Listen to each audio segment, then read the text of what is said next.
So we're coming to the final few episodes of Foundation Season 2, and last week really filled in a lot of the blanks when it came to Harry and the plan. Now, this week catches up with everyone else, and you can see how things are beginning to fit together. But before I get into it, as always, I'm Al, this is the Geek in Review, and I'm going to be talking about Foundation Season 2, Episode 7, so if you haven't seen it, this will contain spoilers. Also posted a theory video about what might happen this week with the spacers, and if you haven't seen that, I'd recommend giving it a watch before this. The link will be in the description and at the end of the video. But this week is really picking up the pace, plans are revealed, alliances are trying to be formed, and consequences for people's actions are happening. Now, before I get into this week's episode and my thoughts, you can watch an extended version of this video by becoming a channel member. I'll be posting more member exclusives as well as videos premiering early for members as well, so if you want to get early access and support the channel, this is your chance, and if you don't, that's okay, you can always subscribe for the cost of a click. Anyway, so the episode opens on Trantor picking up with Polly and Constant who are being held by the Empire. Polly feels that they've let down Selden, but Constant still has a little bit more faith, and I'll get to that later on. But Day and Demerzel are watching, and Day phrases how they've came to Trantor in a very interesting way. Just as General Rios arrives in the Outer Reach reaches out.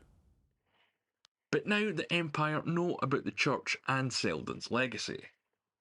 But Day's got more important things on his mind with his wedding. And he really does seem scared about what's going to happen. And when you think about it, Day is moving off the plan that was set up by the original Cleon when he created the dynasty. And he's having a little bit more than cold feet or pre-wedding day jitters. Sareth, his bride-to-be, is still relishing in the scene that she caused last week in public.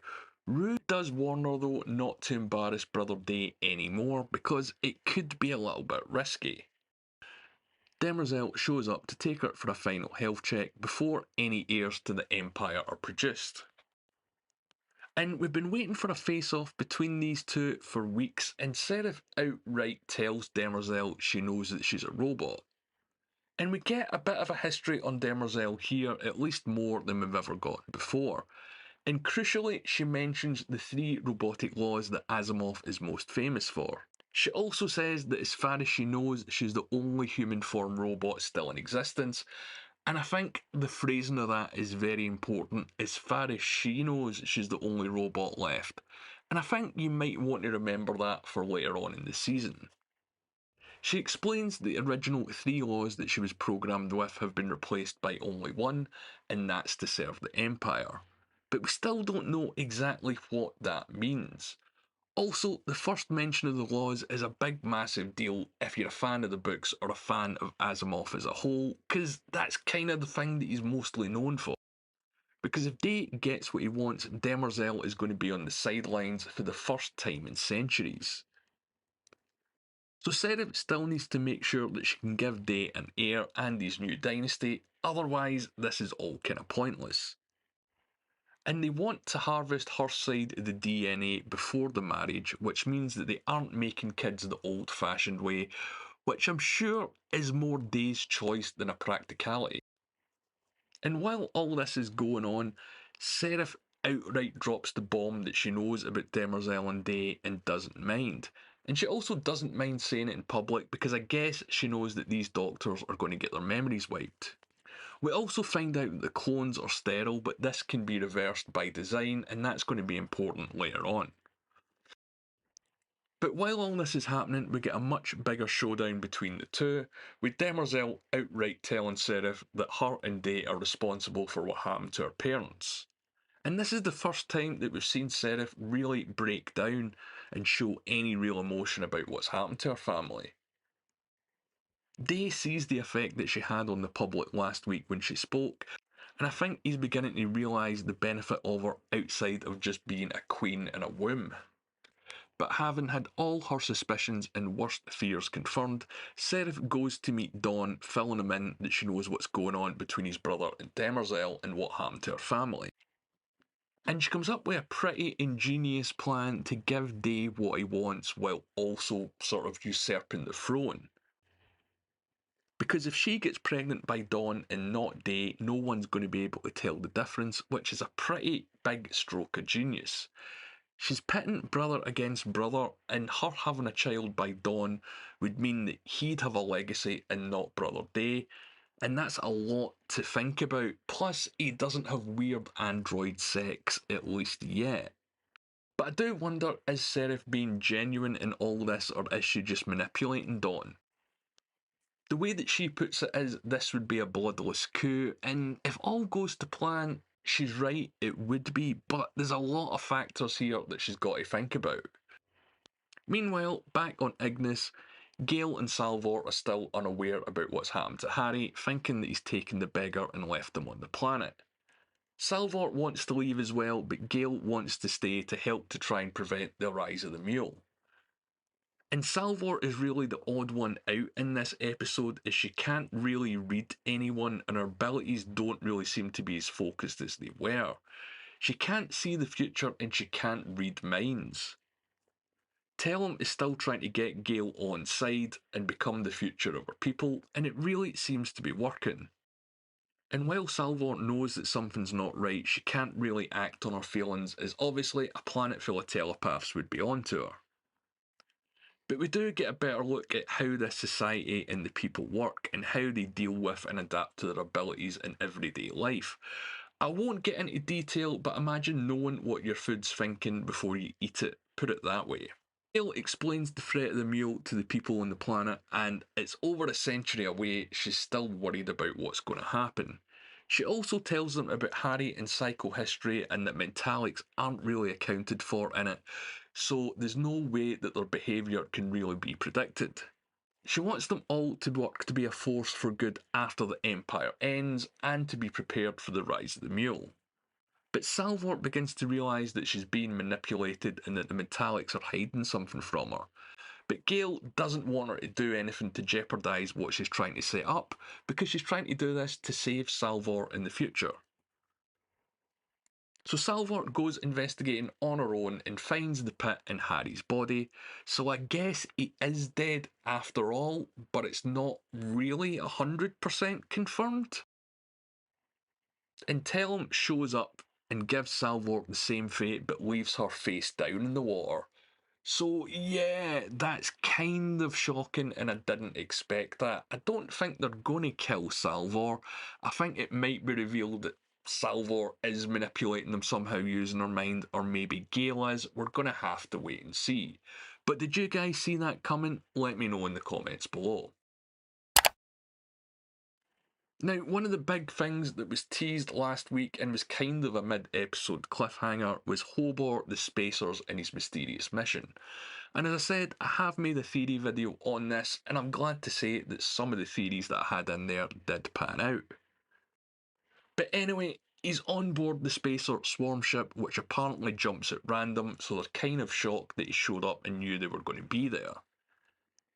He tells them that he was sent by Harry and that the Foundation can synthesise the material that they need in order to survive and jump. And in my Spacer Theory video, I did sort of work out or guess that the Foundation would need to come up with a way to get rid of this dependence on Obelisk. So it turns out that they can make their own, so this is going to free the Spacers, in theory, from the Empire's control long term. And yeah, that's a big deal. And it isn't really a negotiation, it's more of a promise of what the Spacers can be if they side with the Foundation rather than Empire. Also, the Foundation tech makes Spacers irrelevant as they don't need them to jump. But the Spacers aren't particularly keen to rock the boat with the Empire and are worried about the reaction that they might have if they didn't need them anymore. In fact, they're so worried they contact the Empire straight away and arrange to meet up with Bel Rios to hand over Hobor, the Whisper ship, and the Foundation technology. Now, if the Spacers can't see the potential of what Harry offers, Bel might. He knows that their technology is more advanced in some ways and wants to know how the Whisper ships work. But before he can interrogate Holbor, he unleashes Becky to get the upper hand and escapes, and they realise that the Whisper ships are even more advanced than they'd first thought. Bell fills in day about Holbor and what's happened, and the fact that the Foundation is now out there making moves, and he says that the fact that they're willing to do this means that they're a much bigger threat than the Empire has realised. But like the Spacers, Bell doesn't want to turn any of this knowledge or information against the Empire for fear of the consequences, but his husband sees the potential of what an alliance with the Foundation could be. But Bell makes a great point. If you get rid of the Cleonic dynasty, what exactly would replace it? Bad leadership is better than no leadership as he sees it, and as the Foundation isn't big enough to replace the Empire yet, if they were to fall, the chaos that the Foundation is trying to prevent would take over before anyone or anything could step in its place. Now, after all this has happened, back on Trantor, Polly and Constant are taken before the Dynasty, and Polly fills them in on what exactly the Foundation's been up to and what they want. He wants the Foundation to be recognised by the Empire, but Polly doesn't know about the Spacers and Holbor, and he's shocked when Day reveals all this and plays his hand. But it's Constant is the one that's hiding her hand here, or I should say Harry. Out that when Constant was in the vault, Harry placed a piece of his consciousness in her mind. And Harry appears right before the clones and lays out today that if you don't join us, we're going to have to fight you. And hey, we're all scientists and mathematicians, so we've worked out that we're going to win. And Day reacts the way that you'd expect, or at least the way that you would expect the previous Brother Days to react. He orders an attack on the Foundation and all their technology to be seized for use by Empire. And then literally burns Harry out of Constant. And I'm glad to say that he doesn't kill her, because I really like Constant as a character, and 3 deaths this episode would be a little bit severe. So a lot happened this week, from Tellum sailing and killing Salvor to Empire learning how advanced the Foundation really is. It's now a threat to be eliminated rather than a rumour that they're just hearing about. And this ending is all very Empire Strikes Back. The good guys' plan seems to be falling apart. The Spacers didn't make a deal, the Empire didn't make a deal, and Salvor and Harry both seem to be out of the picture. Sareth is getting desperate, but I think so is Brother Day. And again, the pace of this episode has really picked up this week, and I know that's been a complaint for a lot of fans of the show. We're seeing stories and characters come together a lot quicker than expected, and I'm glad that it feels that it's getting back on track. But for me, all the stuff with the Metallics is dragging on a little bit. Now, as I mentioned at the start of the video, if you do want to watch a longer version of this review, you can do so by becoming a member of the channel. But if not, just let me know what you think in the comments below. If you made it this far, please leave a like on the video, and if you haven't done it already, subscribe to the channel. As always, my name's Al, thanks for watching.